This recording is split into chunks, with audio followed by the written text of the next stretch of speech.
기도하겠습니다. 하나님 감사합니다.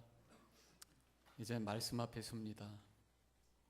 말씀을 통해서 우리를 새롭게 하시는 하나님의 뜻이 있는 줄로 믿사오니 아멘으로 응답할 수 있는 겸손 허락하여 주시옵소서.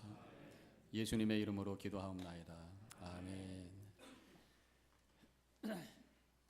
사람들은 어떠한 일에 대해서 반응을 하죠. 반응을 하는데 세 가지 차원에서 반응을 합니다. 제일 먼저 반응하는 것이 마음이죠. 그 다음에 말로 반응하죠. 그 다음에 행동으로 나옵니다. 예를 들어서 어린 아이가 아주 이쁜 어린아이를 봤어요. 그러면 속으로 참 너 이쁘다 이런 생각이 들죠. 그럼 말을 합니다. 너 참 이쁘다. 그 다음에 머리를 쓰다듬어 줍니다. 참 이쁘다. 그래서 이 세 가지의 그 차원으로 우리가 응답을 하는데 이것이 하나가 되어 있는 모습이 건강하다. 이게 지난주에 말씀드렸던 거 인테그리티에 대한 말씀이 바로 그런 것입니다. 건강한 모습은 마음에 있는 것이 입으로 나오고 입으로 나오는 것이 행동으로 나오는 뭔가 하나로 되어 있는 모습이죠. 건강하지 못하다고 하는 것은 마음은 이건데 입으로는 저게 나가고 행동은 요게 나가고 이렇게 되면은 이게 하나가 되지 못하는 분리된 모습이고 하나님이 그런 모습으로 영광받지 않으신다고 말씀을 드렸습니다. 오늘 말씀은 말과 행동에 대한 말씀인데 하나님께서 우리를 통해서 복음을 전하시길 원하시고 이 세상에 거룩한 영향력을 흘려보내시길 원하시는데 그것을 위해서 우리가 사용해야 될 것이 말과 행동이라고 하는 것입니다. 우리가 믿고 구원받고 하나님의 은혜를 누리는 것도 중요하지만 더 나아가서 우리를 통해서 다른 사람들이 하나님을 보고 다른 사람들이 복음을 듣고 다른 사람들의 삶이 변화될 수 있는 하나님의 은혜의 통로로 쓰임받아야 되는 것이 또 우리의 책임이라면 말과 행동이 어떻게 해야 될 것이냐라고 하는 것에 대해서 진지하게 생각해 보게 됩니다. 그래서 오늘 봉독한 말씀 속에서 하나님께서 원하시는 말과 행동이 어떤 것인가라고 하는 것을 몇 가지 생각을 해보고 또 깨닫고 은혜 받기를 원합니다. 첫 번째로 이 말에 대한 말씀에서 오늘 9절에 15절에 있는 말씀을 같이 함께 읽도록 하겠습니다. 너희 마음에 그리스도를 주로 삼아 거룩하게 하고 너희 속에 있는 소망에 관한 이유를 묻는 자들에게 대답할 것을 항상 준비하되 온유와 두려움으로 하고 그랬어요. 자, 말이 참 중요합니다. 그러나 이 말이 그냥 말 잘한다고 그게 중요한 게 잘하는 게 아닙니다. 우리가 때로는 말을 오용할 때가 있어요. 말을 통해 갖고 다른 사람들을 제압하고 다른 사람들의 입을 막아버리는 그런 말을 한다면 이것은 말을 잘못 사용하고 있는 거죠. 말이라고 하는 것은 관계를 만들고 말이라고 하는 것은 진심을 나눌 수 있는 게 나눔의 통로고 하나님의 은혜의 통로인데 내가 그 사람을 지배하고 내가 그 사람을 컨트롤하려고 하는 이러한 목적으로 말을 사용한다면 그건 잘못된 거예요. 그래서 말을 언변이 좋은 것보다 더 중요한 게 뭐냐? 진실한 말을 해야 된다는 것이죠. 그 진실한 말을 하기 위해서 정말 하나님의 은혜의 통로로 쓰임받는 말이 되기 위해서 어떻게 될 것이냐라고 하는 그런 질문을 하면서 오늘 이 봉독한 9절에서 세 가지를 한다는 게 찾아볼 수 있어요. 첫 번째로는 확신 있는 말을 해야 된다는 거예요. 확신이 있는 말. 오늘 본문에 소망에 관한 이유를 묻는 자에게 대답할 것을 항상 준비한다. 저는 이 항상 준비한다라고 하는 그 말씀 속에서 바로 이것이 확신의 말이라고 저는 그것을 이해를 했어요. 내 속에 있는, 내가 가지고 있는, 내가 붙들고 있는 나의 진정한 고백이 흘러나올 수 있는 말이 항상 똑같이 할 수 있는 말이에요. 그런 것이 없다면 그때그때마다 임기응변으로 상황에 따라서 느낌에 따라서 이 말했다 저 말했다 왔다 갔다 하게 되는 거예요. 항상 똑같은 말이 아니. 그러나 내가 말씀을 통해서 은혜 받고 깨달음을 통해서 갖게 되었던 내 존재와 영혼 속에 스며 들어와 있는 그 생각을 나누게 된다면 항상 같은 말을 확신 속에서 하게 된다는 거예요. 확신 있는 말이 필요하다는 것입니다. 이 확신이라고 하는 것은 바로 성령의 감동으로 주시는 거예요. 성경을 읽고 말씀을 들을 때 성령께서 도우심으로 그것이 감동으로 내 속에 들어오게 되게. 확신 있는 말하고 독선하고는 다른 것입니다. 확신 있는 말을 한다고 하면서 독선적인 얘기를 말을 해가지고 다른 사람으로 하여금 실족하게 만드는 경우들이 많이 있어요. 아마도 한국 교회가 이런 독선적인 신앙의 태도 때문에 많은 사람들이 실망하고 교회에서부터 멀어지는 것이 아닌가 그런 생각을 하게 됩니다. 확신과 독선은 다른 거예요. 독선이라고 하는 것은 다른 사람을 무시합니다. 내 생각만 옳기 때문에 다른 사람들 얘기를 듣지 않아요. 그래서 나하고 대화를 하다 보면 그 독선적인 사람들과 대화한 사람들은 기분이 상해. 그리고 마음이 다쳐요. 그러나 확신 있는 사람은 내 생각이 정확합니다. 그렇지만 다른 사람의 생각도 잘 들을 수 있는 여유로운 마음을 갖게 돼요. 왜? 하나님은 저 사람도 사랑하신다라고 하는 믿음의 고백이 있기 때문에, 그 사람의 존재를 귀하게 여기고 그 가치를 인정하기 때문에, 그 사람이 지금 고민하고 있고 비록 그 생각이 옳지 않다고 느낄지라도 그 사람과 대화할 수 있는 마음의 여유를 가지고 들어주고 대화할 수 있는 그러한 마음이 바로 확신을 얘기할 수 있는 마음이라는 것입니다. 그래서 확신이라고 하는 것은 일방적으로 내가 선포하는 게 아니기 때문에 그 사람에게 설득하는, 설득. 독선의 말은 강요가 되지만 확신의 말은 설득을 합니다. 독선의 말은 강압적인 힘이 느껴지지만 확신의 말은 상대방의 감동으로 느껴져요. 그래서 확신 있는 말에게는 그 사람의 마음속에 동기부여를 합니다. 모티베이션을 주는 거예요. 그래서 나도 그렇게 살아야지, 그 말이 옳구나 라고 하는 마음을 갖도록 해주는 것이 바로 확신의 말이라. 근데 그렇기 때문에 이 확신의 말은 자연스럽게 온유한 말로 드러나게 되어 있다는 것입니다. 그래서 두 번째로 이 온유한 말이 되어야 되겠다. 오늘 말씀에 온유와 이렇게 나가잖아요. 항상 준비하되 온유와. 온유라고 하는 건 뭡니까? 부드러운 거예요. 그 부드럽다, 온유라고 하는 말이, 온유한 마음을 갖는다는 게 뭐냐? 상대방의 감정을 어루만지는 그런 마음입니다. 말을 할 때 그 사람이 지금 어떻게 느끼는지 관계없어요. 그냥 나 혼자만 막 얘기한다면 그건 독선적인 얘기입니다. 그러나 그 사람이 지금 어떻게 느끼고 있는가를 센스하면서 말을 하고 있다면 그건 온유한 마음인 거예요. 그리고 그냥 상대방의 마음 생각하지 않고 내가 갖고 있는 감정을 좀 쏟아낸다면 그것은 막 그 강한, 너무 막 거친 말이 될 수 있어요. 거친 말, 독선의 말이 아니라 온유한 말은 그 사람이 지금 어떻게 느끼고 있는지를 내가 감지하면서 배려하면서 강요하지 않고 편안하게 대화할 수 있도록 하는 것이 바로 온유한 말이다라고 하는 것입니다. 그렇기 때문에 온유한 말은 상대방이 자유롭게 생각할 수 있고 대답할 수 있는 공간을 만들어주는 거예요. 그렇지만 고집스럽고 독선적이고 거친 말은 상대방을 코너로 몹니다. 그래서 어떻게 갈 수가 없는 거예요. 노도 못하가는. 그래가지고 막 마음에 부담을 주고 힘들게 하고 그러다 마음에 상처를 주는 그런 말이 바로 거친 말과 독선의 말이라고 하는 것입니다. 온유한 말은 서두르지 않습니다. 상대방이 지금 그것을 받아들이지 않으면 기다리는 거예요. 마치 물과 같다. 가장 부드러운 게 뭡니까? 물이잖아요. 물이라고 하는 것은 천천히 스며드는 거예요. 부수고 들어가지 않습니다. 물이라고 하는 것은 가다가 뚝이 막혀 있으면 기다리게 돼 있어요. 흘러 넘칠 때까지 기다리는 거예요. 그리고 흘러 넘치는 거예요. 그러면서 이 온유한 말이라고 하는 것은 마치 물과 같이 이렇게 부드럽게 기다리면서 또 천천히 그 사람 마음 깊이 스며들 수 있는 설득력 있는 말을 할 수 있는 것이 바로 온유한 말이라고 하는 것입니다. 그 다음에 또 한 가지 본문의 말씀에서는 책임 있는 말을 해야 된다. 그 성경 말씀의 표현으로는 두려움으로 하라고 그랬어요. 두려움이라는 게 뭐냐?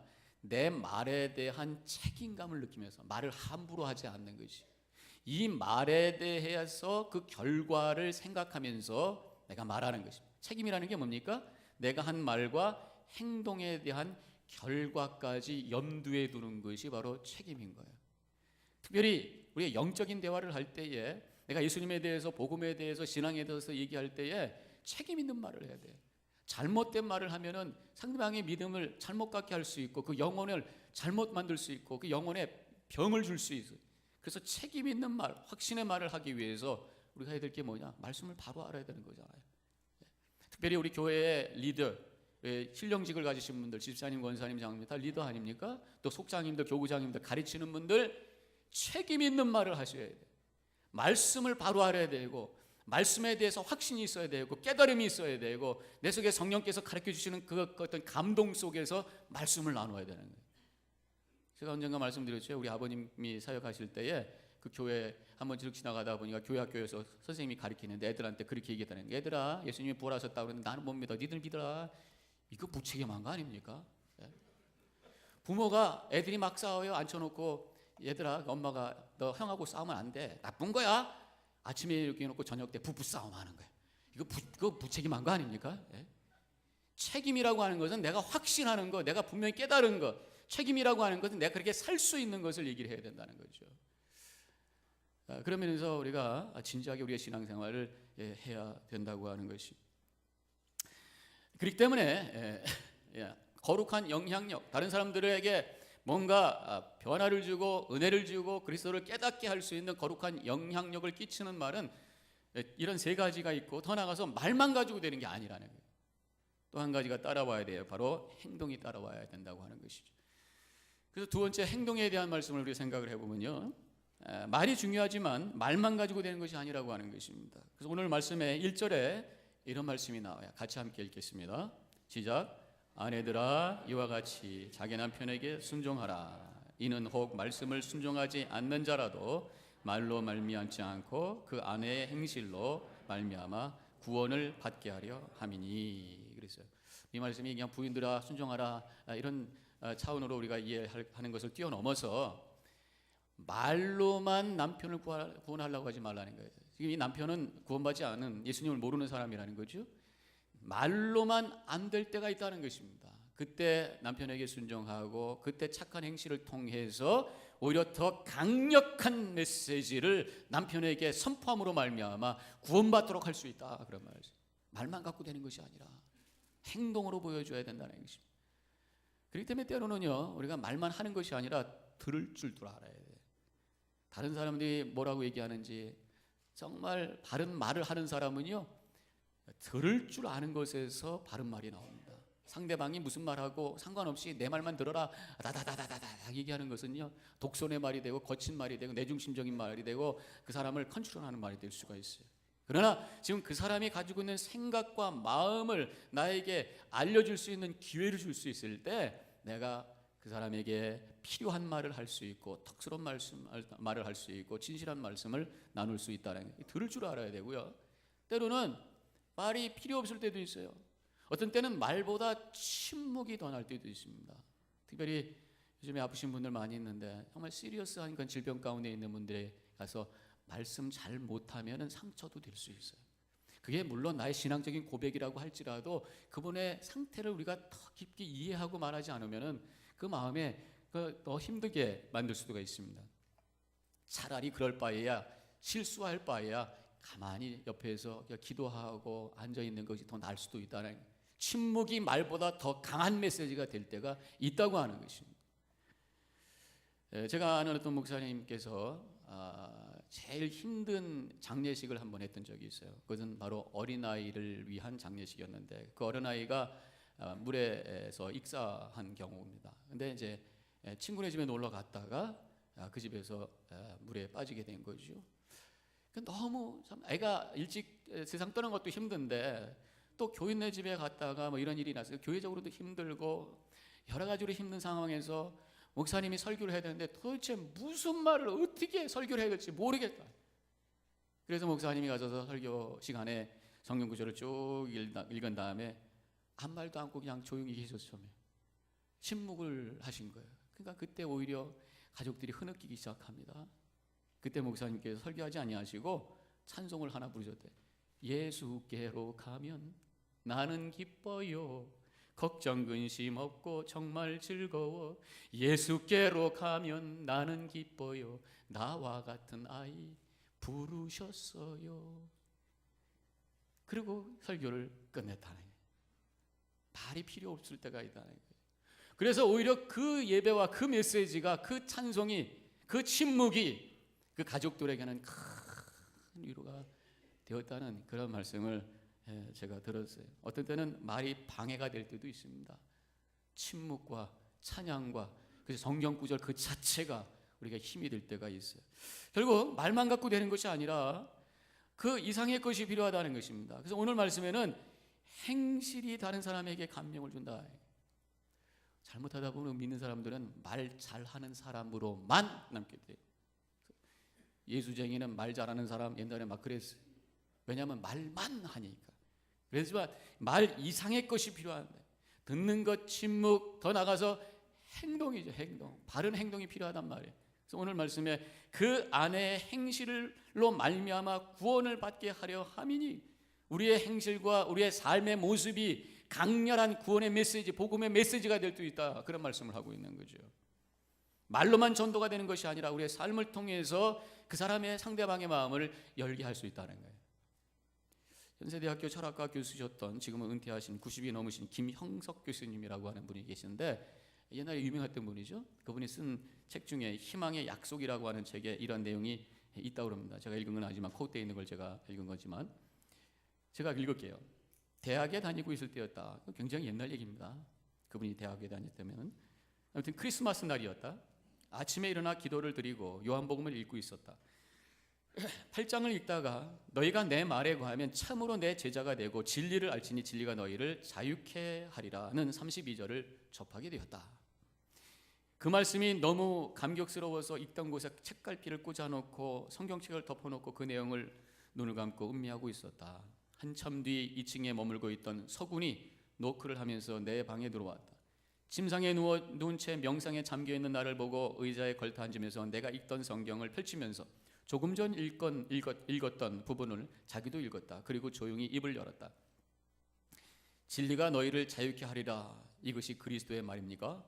그가 우리를 진리와 더불어 자유케 할 수 있습니까? 라고 말했다. 조용히 기다리다 나는 그렇게 믿습니다 라고 대답했다.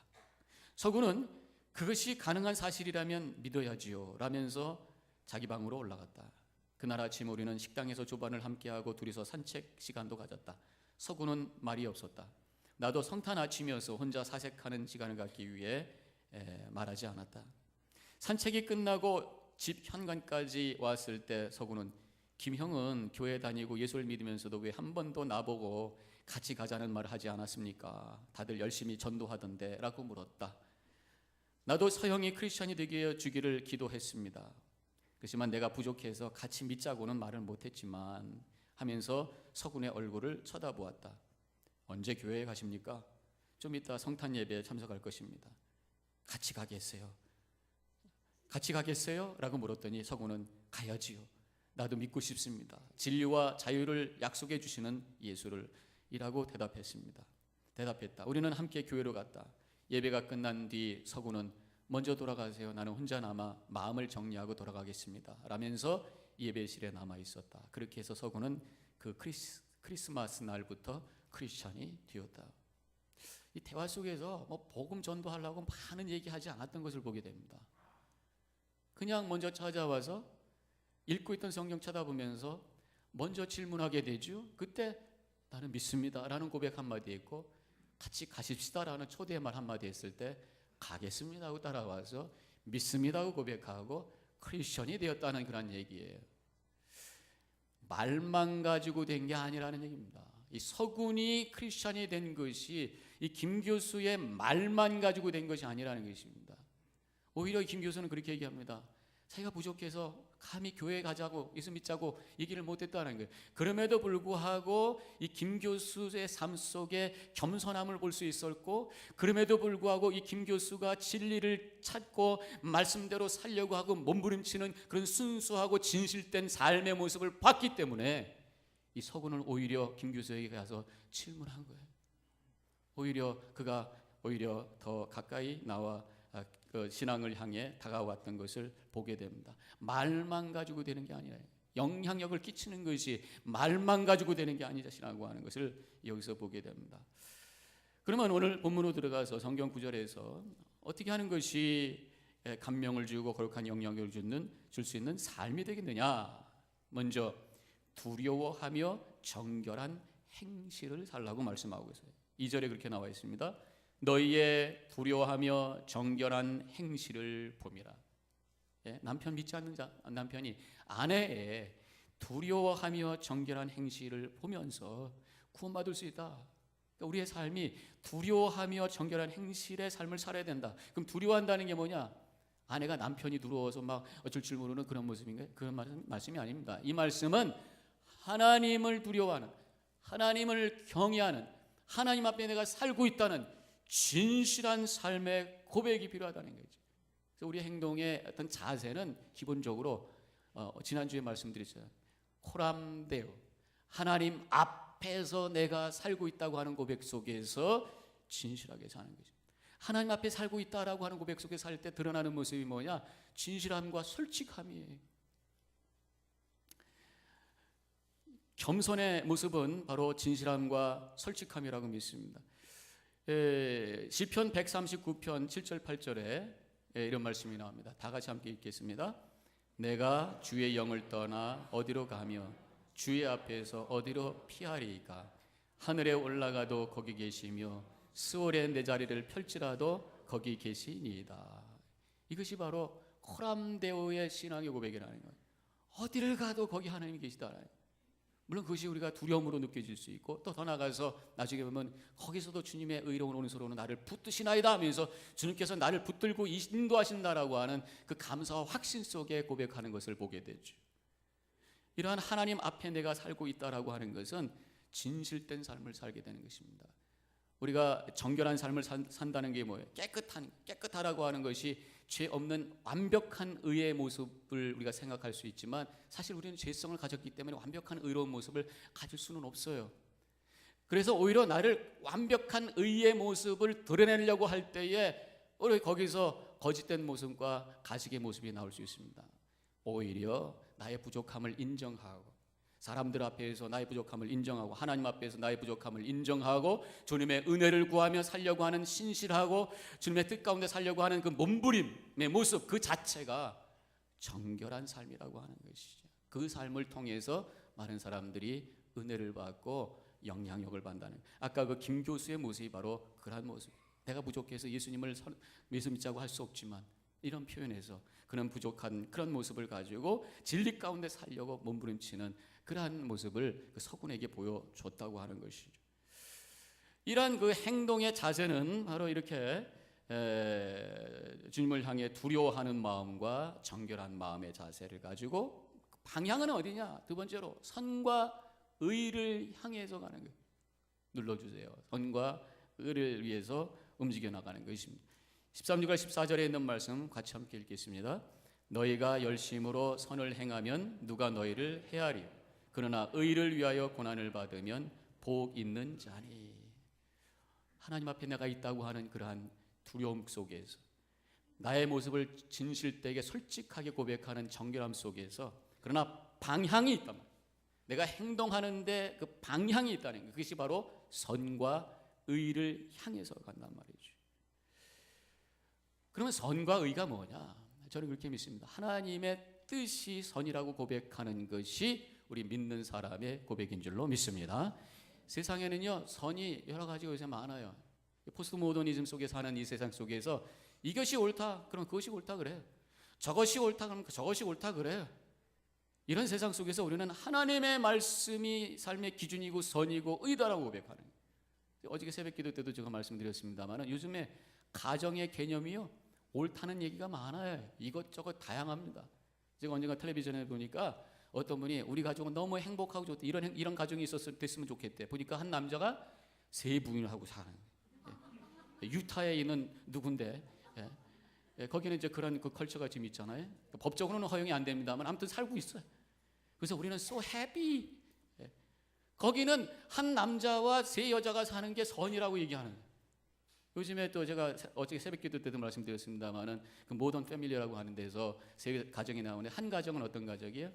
남자 둘이서 어답트한 아들인지 딸을 데리고 사는 거예요. 이게 선이라는 거예요. 우리는 하나님의 말씀에서 가르쳐 주시는 것이 선입니다 고백하면서 사는 거예요. 믿으시기 바랍니다. 하나님 말씀에서 분명히 그러므로 남자가 부모를 떠나 그 아내와 합하여 둘이 한 몸을 이룰지니라 라고 말씀하신 대로 우리가 성실하게 가정을 이루며 행복하게 사는 그러한 모습을 가지고 사는, 저는 착하다는 표현보다는 선하다는 말이 더 좋습니다. 착하다라고 하는 것은 다른 사람과 부딪히지 아니하고 좋은 관계 속에서 사는 거예요. 근데 선하다라는 말은 어떤 성경적인 가치를 추구하는 적극적인 삶의 모습이 있는 거예요. 저는 좋은 사람이라기 하는 말보다는 의로운 사람이라는 표현이 더 좋아요. 좋은 사람은 편안한 사람이에요.